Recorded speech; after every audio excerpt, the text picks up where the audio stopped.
Advocate K Sarankumar, ഇപ്പോൾ ഈ ഗ്യാരണ്ടികൾക്കപ്പുറം രാഹുൽ ഗാന്ധിയുടെ പ്രസംഗത്തിൽ പറഞ്ഞിട്ടുള്ള പ്രധാനപ്പെട്ട കാര്യങ്ങൾ, പിണറായി വിജയനെതിരായ വിമർശനം, ആ വിമർശനത്തിന് എങ്ങനെയാണ് CPM മറുപടി നൽകുന്നത്? എങ്ങനെയാണ് അമേരിക്കൻ പ്രസിഡന്റ് ഡൊണാൾഡ് ട്രംപ് മോദിയെ വരുതിയിൽ നിർത്തുന്നത്? അതിന് തുല്യമായിട്ട് കേരള മുഖ്യമന്ത്രിയെ മോദി വരുതിയിൽ നിർത്തുന്നു എന്നാണ് പറയുന്നത്. കാരണം CPM ഒരു കോർപ്പറേറ്റ് പാർട്ടി ഓഫ് കേരള എന്നാണ് അദ്ദേഹം വിശദീകരിച്ചത്. അനൂപിലേക്ക് വരാം. ഞാനൊന്ന് ഈ പ്രസംഗത്തിലെ വിമർശനത്തോടു കൂടി ചോദിച്ചതിന് ശേഷം കാരണം ശ്രീകുമാർ ഇപ്പോൾ കോൺഗ്രസിന് അനുകൂലമായ കാര്യങ്ങൾ പറഞ്ഞു കഴിഞ്ഞല്ലോ, അതുകൊണ്ടാണ് ആ പ്രസംഗത്തിൽ അങ്ങനെ പറയുന്നു. അതുകൂടാതെ ഈ കേന്ദ്ര ഏജൻസികൾ എങ്ങനെ പ്രവർത്തിക്കുന്നു, പിണറായി വിജയനെ വെറുതെ വിടുന്നു എന്ന കാര്യം കൂടി അദ്ദേഹം വിശദീകരിക്കുന്നുണ്ട്. എനിക്കെതിരെ 36 കേസുകളുണ്ട്, 55 മണിക്കൂർ ED തുടർച്ചയായി എന്നെ ചോദ്യം ചെയ്തിട്ടുണ്ട്. എന്തുകൊണ്ടാണ് ED മുഖ്യമന്ത്രിക്കും കുടുംബത്തിനുമെതിരെ നിലപാടെടുക്കാത്തതെന്ന ചോദ്യമാണ്. അപ്പോൾ കേരളത്തിൽ CPM, BJP, CJP എന്നാണ് അദ്ദേഹം വിളിച്ചിരിക്കുന്നത്. അതിനുള്ള മറുപടി? ഇത് 2021 നിയമസഭാ തെരഞ്ഞെടുപ്പിന്റെ സമയത്തും ഇതേ രാഹുൽ ഗാന്ധി കേരളത്തിൽ വന്ന് എന്തുകൊണ്ടാണ് പിണറായി വിജയനെ ED അറസ്റ്റ് ചെയ്യാത്തത് എന്ന് ചോദിച്ചതാണ്. ഇവിടെ ഏതെങ്കിലും തരത്തിൽ കേന്ദ്ര അന്വേഷണ ഏജൻസിക്ക് CPMന്റെ ഏതെങ്കിലും നേതാക്കന്മാർക്കെതിരെ എന്തെങ്കിലും തെളിവ് കിട്ടിയാൽ അവർ വെറുതെ ഇരിക്കുമെന്ന് താങ്കൾ വിശ്വസിക്കുന്നുണ്ടോ? ഇപ്പൊ കരിവണ്ണൂറുമായി ബന്ധപ്പെട്ടുകൊണ്ട് AC മൊയ്തീന്റെ വീട്ടിലടക്കം സെർച്ച് നടത്തുമ്പോഴും ചോദ്യം ചെയ്യാൻ വിളിച്ചപ്പോഴും എല്ലാം നമ്മൾ എത്ര തവണ ചർച്ച ചെയ്തു. തെളിവിന്റെ ഒരു കണികയെങ്കിലും ഉണ്ടെങ്കിൽ ഇവർ അതനുസരിച്ച് പ്രൊസീഡ് ചെയ്യില്ലേ? മടിയിൽ കനമുള്ളവന് വഴിയിൽ പേടിച്ചാൽ മതി എന്ന് പറഞ്ഞത് നമ്മുടെ മുന്നിൽ ഉണ്ടല്ലോ.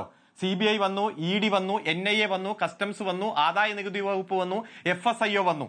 എന്നിട്ട് എന്തുകൊണ്ട് മുന്നോട്ട് പോകാൻ കഴിഞ്ഞില്ല എന്നതിന്റെ ചോദ്യത്തിന്റെ ഉത്തരം ഒരു തെളിവ് പോലും കണ്ടെത്താൻ കഴിഞ്ഞില്ല എന്നും പല സംസ്ഥാനങ്ങളിലും കേന്ദ്ര അന്വേഷണ ഏജൻസികളെ ദുരുപയോഗം ചെയ്ത് പ്രതിപക്ഷത്തെ ഇല്ലായ്മ ചെയ്യാനും പ്രതിപക്ഷ നേതാക്കന്മാരെ കള്ളക്കേസിൽ കൊടുക്കാനും വിചാരണയില്ലാതെ തടവിലടക്കാൻ ശ്രമിക്കുമ്പോഴുമെല്ലാം അതിനെതിരെ അതിശക്തമായിട്ടുള്ള പ്രതിരോധം സൃഷ്ടിക്കാൻ CPMന് കഴിയുന്നത് ഞങ്ങൾ ഒരു തെറ്റും ചെയ്തിട്ടില്ല, ഞങ്ങൾക്കെതിരെ ഒരാരോപണവും നിലനിൽക്കുന്നില്ല എന്ന് ബോധ്യമുള്ളത് കൊണ്ട് തന്നെയാണ്. നമുക്കറിയാം, ഡൽഹി മുഖ്യമന്ത്രി 156 ദിവസം ജയിലിലിട്ട് പോകുന്നില്ല എന്ന് അങ്ങ് പറഞ്ഞ വാദം തന്നെയാണ് കോൺഗ്രസും പറയുന്നതെന്നേ. എന്തുകൊണ്ട് മുന്നോട്ട് പോകുന്നില്ല? അതൊരു ഒത്തുതീർപ്പാണെന്നും ഒത്തുകളിയുമാണ് എന്ന ആരോപണമാണ് ഉയർത്തുന്നത്. ആരോപണങ്ങൾ ആർക്കും ഉന്നയിക്കാം. ഇവിടെ ശ്രീ വി ഡി സതീശൻ ഓരോ ദിവസവും ഓരോ ആരോപണം ഉന്നയിക്കുന്നില്ലേ? ഉന്നയിച്ച ആരോപണമാണോ അരുൺകുമാർ? അങ്ങനെയാണോ? കരുവന്നൂർ എങ്ങനെയാണ് തുടങ്ങുന്നത്? ഞാൻ ചോദിക്കട്ടെ, നിങ്ങളെ കൂട്ട് മാധ്യമ പ്രവർത്തന രംഗത്ത് കുറെ വർഷം എക്സ്പീരിയൻസ് ഉള്ളതല്ലേ? ഏതെങ്കിലും ഒരു തെളിവ് മുന്നോട്ട് വച്ചിട്ട് നിങ്ങൾ പറ, ഇന്ന തെളിവുണ്ടായിട്ട് ആ അന്വേഷണം മുന്നോട്ട് കൊണ്ടുപോകാൻ ഇന്ന കേന്ദ്ര ഏജൻസി തയ്യാറായില്ല എന്ന് പറ. ഇപ്പോ സുപ്രീം കോടതിയുടെ ചീഫ് ജസ്റ്റിസ് മാത്യു കുഴൽനാടനോട് ചോദിച്ചില്ലേ, എവിടെയാണ് രേഖ, എന്താണ് തെളിവ്? ഇനി ഒരക്ഷരം നിങ്ങൾ ഉരിയാടിയാൽ 10 ലക്ഷം രൂപ നിങ്ങൾക്ക് ഫൈൻ അടയ്ക്കും എന്ന് പറഞ്ഞു. എത്ര കോടതി കയറിയ, എത്ര ദിവസം നിങ്ങൾ ചർച്ച നടത്തിയ കേസാണ്? സുപ്രീം കോടതി എന്താ ചോദിച്ചേ?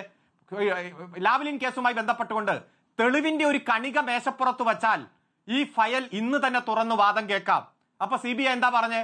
ഈ കേസ് ഒന്ന് മാറ്റിവെക്ക്, ഞങ്ങൾ തെളിവിന്റെ കണിക കൊണ്ടുവരാം. ഇപ്പൊ 43 തവണ കേസ് മാറ്റിവെക്കാൻ കാരണം ഒരു തെളിവിന്റെ കണിക പോലും ഇല്ലാത്തതുപോലെ കൊണ്ട് തന്നെയാണ്. കള്ളക്കേസുകളിൽ വിവിധ നേതാക്കളെ കുടുക്കിയതിനെ കുറിച്ച് വിവിധ സംസ്ഥാനങ്ങളിൽ എത്ര നേതാക്കളെ അങ്ങനെ തുറുങ്കിൽ അടച്ചിരിക്കുന്നു. അപ്പോൾ അവിടെ കള്ളക്കേസ് ചുമത്താൻ പറ്റുന്നു, ഇവിടെ കള്ളക്കേസ് ചുമത്താൻ പോലും പറ്റാതെ ഭയചകിതരായി അവർ പിന്മാറുന്നു എന്നാണോ മനസ്സിലാക്കേണ്ടത്? നിങ്ങൾ എന്തു മനസ്സിലാക്കിയാലും ഞങ്ങൾക്ക് കുഴപ്പമില്ല.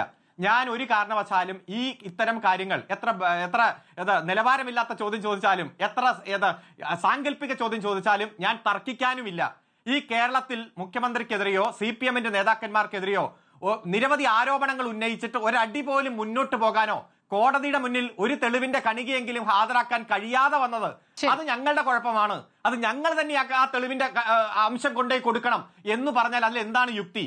ഞാൻ ഒരു കാര്യം കൂടി ചോദിക്കട്ടെ, ഏതെങ്കിലും നീതിപീഠത്തിൽ ഈ കോൺഗ്രസ്, ഇതേ രാഹുൽ ഗാന്ധിയുടെ കോൺഗ്രസ് കൊടുത്ത ഒരു കേസെങ്കിലും കൊള്ളാം, ഞങ്ങൾ പരിശോധിക്കാം എന്ന് പറഞ്ഞ സാഹചര്യം ഉണ്ടായിട്ടുണ്ടോ? AI ക്യാമറ, ജലമെട്രോ, അതുപോലെ ഹൈസ്പീഡ് ഫൈബർ ഇന്റർനെറ്റ് കണക്ഷന്റെ K-ഫോൺ, സ്പ്രിംഗർ, എത്രയോ കേസുകൾ പരിശോധിച്ചു. ഇപ്പോഴത്തെ ഡേറ്റ, നവകേരള സർവേ, സുപ്രീം കോടതി അടക്കം പറഞ്ഞില്ലേ? ഞാൻ ചോദിക്കട്ടെ, ഞങ്ങളുടെ കുഴപ്പമാണോ? ഏതെങ്കിലും ഒരു കേസ് ഇവർ സുപ്രീം കോടതിയിലോ ഹൈക്കോടതിയിലോ പോയിട്ട് ഞങ്ങൾ ജയിച്ചു, ദേ ഇന്ന ഓർഡർ ഞങ്ങളുടെ കയ്യിലുണ്ട് എന്ന് പറയാൻ 10 കൊല്ലത്തിനിടയിൽ എന്തെങ്കിലും ഒരു കേസ് ഉണ്ടെങ്കിൽ ചൂണ്ടിക്കാണിക്ക്.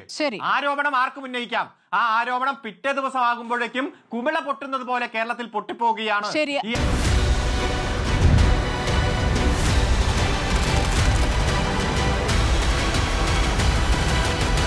ഡിബേറ്റ് വിത്ത് സ്മൃതി പരുത്തിക്കാട്.